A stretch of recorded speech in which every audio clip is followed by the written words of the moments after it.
Kunabantu uNkulunkulu ababusisile othola ukuthi empilweni yakhe nje izinto kuyena zisheshile ukuqonda, izinto kuyena zisheshile ukuhlangana. Uthola ukuthi uyifundela isikole nje aqede e-university enze lo degree leyo asebenze. Impilo futhi imhambele kahle, uthola ukuthi uyagana noma uyagana, yabo. Bese impilo isheshe iqonda, isheshe benakho konke. Bese ethi masebona lo muntu ukuthi usephumelele, bese ecabanga ukuthi engayala abantu. Kodwa uthola ukuthi ayisikho isimo esinzima asazi empilweni. Yena kaze empilweni yakhe uthola ukuthi uhlangabezana nomzima noma uhlangabezana nokumelwa nje impilo.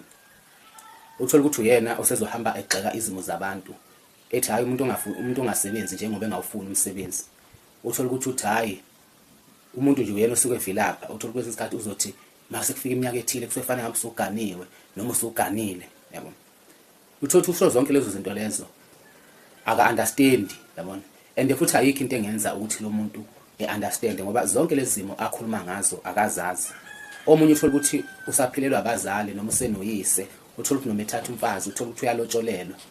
Bese ehamba etshela abantu ukuthi hayi yabona mase uneminyaka ethile nje, futhi kufanele ngabe wena usunomkakho, yabo. Ngoba nawo khena uthola ukuthi vele walotsholelwa kwento yakhe nje yasheshe yaqonda, akazi nakwazi ukuthi ukuthenga inkomo nje kumalini.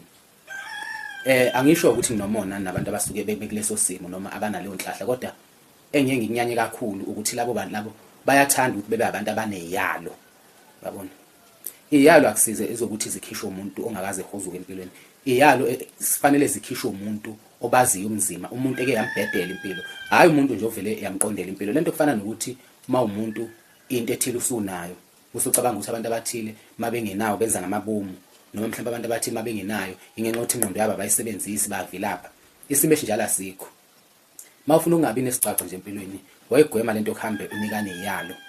Iyalo ziyanyanyisa, iyalo ziyacasula noma ngabe wena uyabona ngempela ukuthi uphumelele, mhlawumbe ucabanga ukuthi uyi-motivation kwabanye abantu, kodwa mawungakaze uhuzuke, mawungakaze uvelele ubunzima obuke babonwa abantu ukuthi lo muntu lona ubhekene nomzima, ungabovama ukukhipha iyalo ngoba iyalo zakho zizonyanyisa abantu, zizocasula abantu ngoba abantu bayazi ukuthi wena wazi lutho ngempilo. Abantu bayazi ukuthi awazi lutho ngomzima bempilo.